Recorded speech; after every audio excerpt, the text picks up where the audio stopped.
I just want to speak to you all today as I've been on a little journey chasing my council about not paying rates. So I'm just curious, just quickly, first of all, can you put your hands up if you stop paying rates?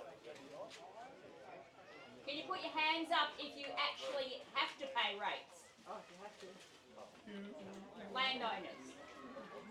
Do you have to or you Okay.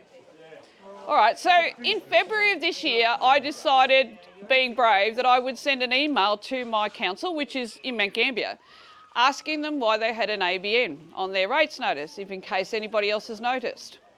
And I thought, well, that doesn't sit right with me. If you've got an ABN, then obviously you're a business or a corporation.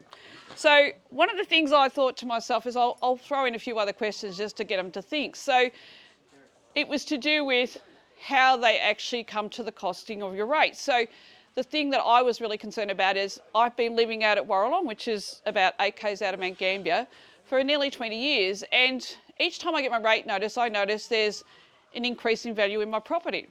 And I'm just a pretty easygoing person, lives on my own, and I've got a few animals, and I haven't spent a lot of money on my property. I'm actually happy with the way it is. It's probably got a little bit sad, but it's not like I can't live in it. It's actually a really nice place. So I've got 5 acres, and each time I've received my rate notice, I thought to myself, what the hell's going on? You know, I haven't actually had anybody arrive on my property and say, we're going to do a reassessment of your property to see what it's worth. So I listed quite a few questions I thought were quite relevant, and I emailed it to the CEO of the District Council of Grant, which is basically outside of Mount Gambier. So in the first instance, I thought they'll probably throw the email away. They won't even look at it. And within about 3 weeks, I received a response. And it sort of took me back for a minute because I wasn't actually even expecting to answer, because I just sent it to a general email address and I thought they won't even look at it. So it was addressed to the person who was the rate notice holder, which was me, and it was from a gentleman who was the finance manager in the District Council Grant, and his name is Gary Button.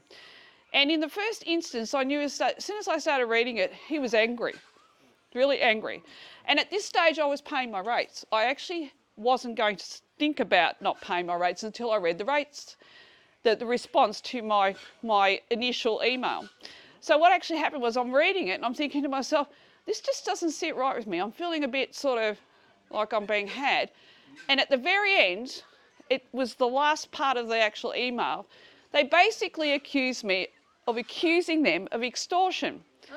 Right? Now that's really funny because when I wrote my email, I actually didn't say that. I asked specifically for them to address the reasons why they had an ABN on their rates notice, why they were making alterations to my rate notice, saying my property had suddenly risen up 150,000 in 9 months. And the last question was, where's my wet ink signature?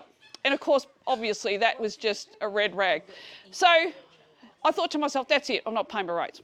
So I didn't do anything. So I received a rate notice, and then suddenly I got a letter. And it was a nice letter saying, Leonie, oh, look, you've got an issue. We're concerned that you haven't been able to pay your rates. Please come in and have a discussion or contact us by phone or whatever. And I thought, no, stuff you, I'm not doing anything. So then it got to about July, the middle of July, and I received a letter from a company called ARMA, which is ARMA. And they're a debt collector for councils and banking. And they sent me this very nasty letter, and it said, look, you obviously are aware that we have been given your money to collect from you outstanding with District Council Grant, and we want to know, are you going to pay it?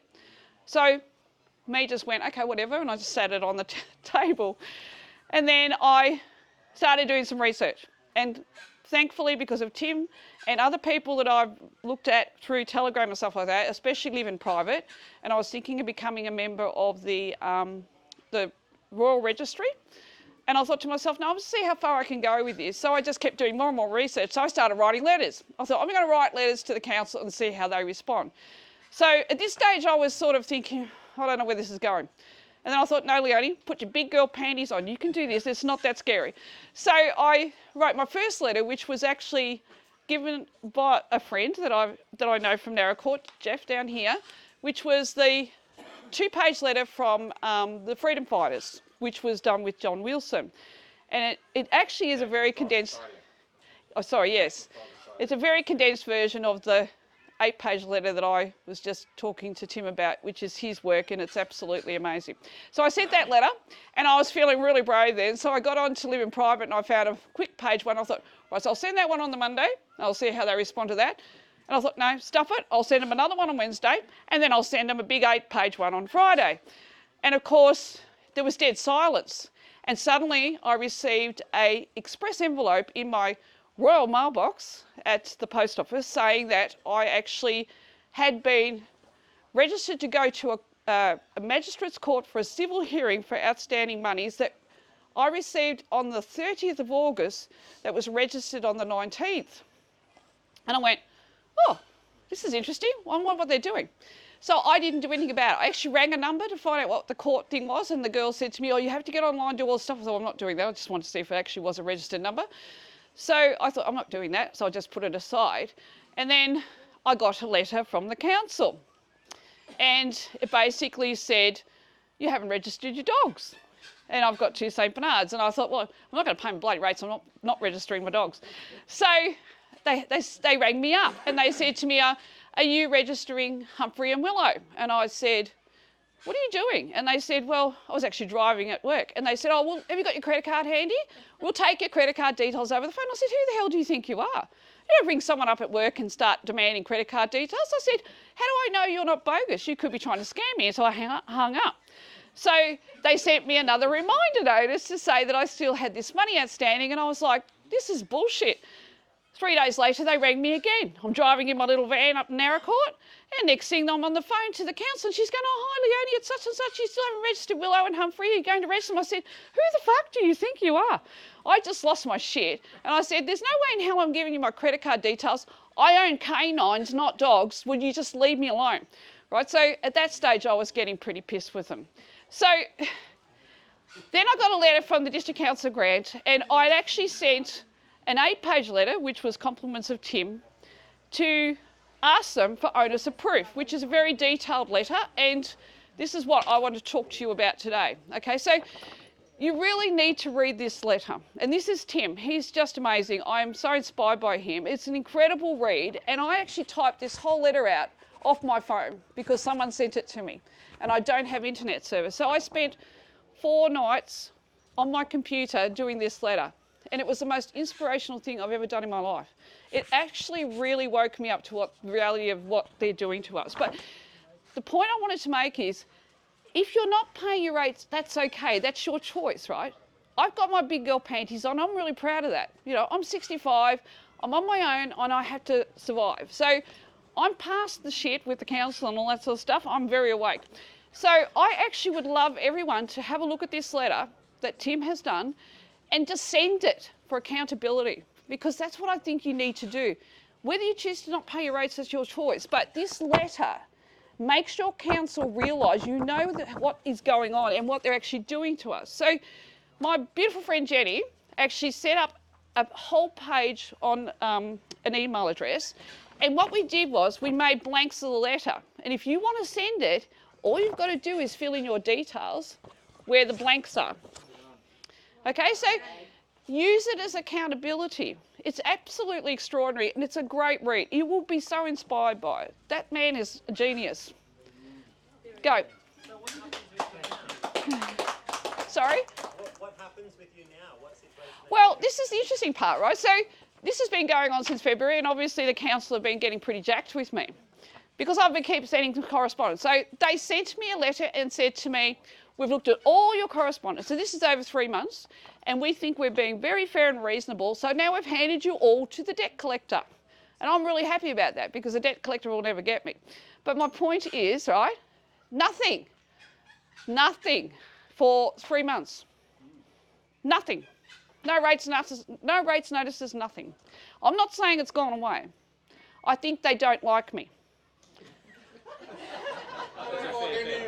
And I like the fact that they don't like me because I've got so much power from that. It's actually extraordinary to think that as a person on your own who's older and feels maybe vulnerable, that you can have that power because someone gives you the right to do that. And don't feel bluffed. They are big at bluffing. And Tim can explain it better than me, but he's his information that's in this letter is absolutely inspiring, and you'll get a lot out of it. And that's what really set me on my path. It just made me more determined that I will see the end of him. So in the last part of this, which I actually discussed with Tim yesterday because I wasn't here yesterday, I was driving around my little van sweating it out. I'm actually creating a lien. Now, you probably don't know what a lien is. A lien is a very serious document, and I started typing it out, and it's to stop my council from doing their shit. And it might just be about me, but I actually want them to be very accountable to what I'm about to do. And I've actually drawn the document up, but I want Tim to look at it. And he's put a few ideas to me which are absolutely mind-boggling, but I'm going to stand on my truth and I'm going to do it. So in the next couple of weeks, when Tim's done his little bit for me, I'm going to hand it to them or send it to them or send it in registered mail, but I'm going to make sure they get it. So you'll all want to see watch this space, because if you get on the email address, you'll find out what happens. Did you just ignore the court date, did you? Well, that's the strange part. See, they had me lined up to go to court, right? And they actually had the date booked. So I rang the court, the magistrate's court in Adelaide, and I said to them, "What's going on? What's this mean?" And she goes, "Oh, that number means you'll be recorded to go to court." And I received the notice on the 30th of August, and it was for the 19th of August. So they didn't even send it to me in registered mail. The only registered mail I got was a infringement notice saying I didn't register my dogs. My canines. What do you have to go to court for? Well, that's a good question. See, the whole thing is that this is about bluffing people, right? So that this whole scenario to me is bluffing. If you feel fearful by the fact that they're going to do all this to you, they'll just keep coming at you. But I've just gone, right, you're going to get more correspondence from me. Whether you like it or not, I'm just going to keep writing to you because you're really pissing me off. So I've just wrote letters that I know that shows I have power and I have knowledge, and they tend to sort of get confused because they don't know how to address it. And I did see on Live in Private, someone did the same as me, and somewhere along the line, this information came to the person and they got a letter from the council and it actually tried to address the 10 questions in Tim's letter. Is it 10? 10 questions.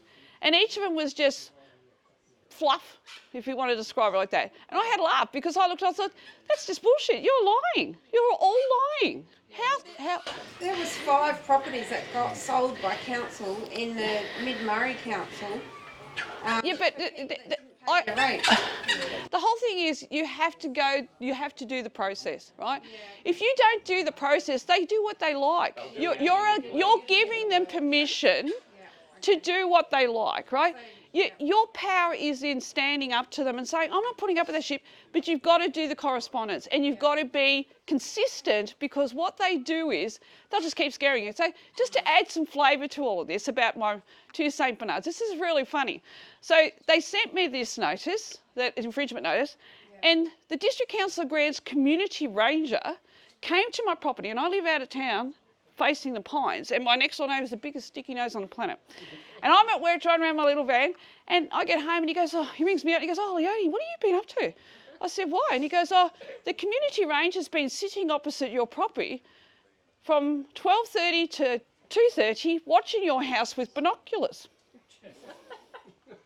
And I said, you are joking, aren't you? And he said, "No." He said, "I know the guy." And I said, "Did you go and say something to him?" He said, "No." And then last week, or the week before, he rings me up again and he goes, "You're really not in the good books, are you?" And I said, "Why?" And he said, "The community ranger's been back again." And he said, "I actually got home from work," because he drives a van, and he said, I got out of the van and I thought, I'm going to go over and ask him what he's doing. And as soon as he got out of the van and started walking towards him, the ranger took off. No, he's trying to see where my dogs are. They live inside. If he's trying to spot my dogs, that he can justify to himself that he's fined me, but in actual fact, he can't see them. They're living inside my house. So he can't come down my driveway because I've 5 acres and I shut my gate. He has to have my authority. Now, isn't it strange that he can't ring me to ask permission to come and see me about the dogs, but they can ring me to ask for my credit card? Do you see what I mean? It's just bluff. Well, but the whole thing is it's all about bluffing. You've got to look at it like this. Just remember, they are a corporation and they'll do whatever they can to take your power away from you. So how far do you want to let them go? You know, I just feel that everyone has to stop and say, do you realise if every person here, if you all own a property and you refuse to pay your rates, do you think the council's going to take all of us to court? No. Well, come on. No. What are you waiting for? Use the letter. All right, now Jenny's going to just explain what she's done for me. Right, so we've done this little flyer. So this is a flyer, and I'll hand it out to you because it's got the email address on it. So the questions were, and you can show this to you. Got plenty of them. Do you feel that you give and contribute more to the council than they give or supply to us? Yes. Yes. Have you had a council rate rise due to property values going up in the last few years? And did you give permission to the council valuer general to inspect your property to assess that rise? No. No. Have you ever looked at the council rates notice and wondered why they have an ABN? Having an ABN indicates the council is operating as a business or corporate identity. Have you signed with Inc. in a contract with this business? Now that means, have you actually signed with your name, right? If not, their business with you is invalid. Whether you've got a property or not, if you haven't signed it, it's actually invalid. Did you know that local government is not lawful because it's not mentioned in the Commonwealth Constitution? A referendum was held in 1988 to recognise local government in the Constitution, but it failed. Now, there is a Supreme Court document on the back of this pamphlet that says at the very bottom, as it's got highlighted, rates and charges by local government councils are unconstitutional and fraudulent. That is the Supreme Court. Okay, so that's actually a document, Supreme Court, with the stamp on the bottom from before Chief Justice on the 25th day of September 2001. Oh, wow. So they've actually said the Supreme Court has said that local government councils are unconstitutional and fraudulent. So we've got this 8-page letter, right? Now you're welcome to have a look at it. I've got 2 copies here, one there and one That's here. the letter you gave me, isn't it? So this here I've got written up, because I'm her admin person, okay? So in here we've got all the yellow bit is blank. So if you are not with Mount Gambier Council, you're not with whatever, you can actually fill it in for Narracourt, for whatever you are. Okay? So fill in your name. They've also got an ABN number, so you've got to find that on the website of the council. And then what we're wanting to do is how are you concerned about how council may react if you decide not to pay your council rates? Now Leonie's done that, and you have to be aware that if 100 people all say you've got, you know, we're not going to pay our council rates. So you get 100 people from Mount Gambier, you get 100 people from Narracourt, you get 100 people from Millicent, wherever, we're not paying our council rates. They have not got the resources to go and take you all to court and do all that stuff. And they're going to crumble. And it's one way of people standing in their power to make the council, the illegitimate, unlawful council, Accountability. crumble. Yeah. So we've got an email address. Just think about it. The email address is actually called stoptherot.24@hotmail.com. I thought it was quite appropriate. Yeah. I invented that. Thank you. Thank you.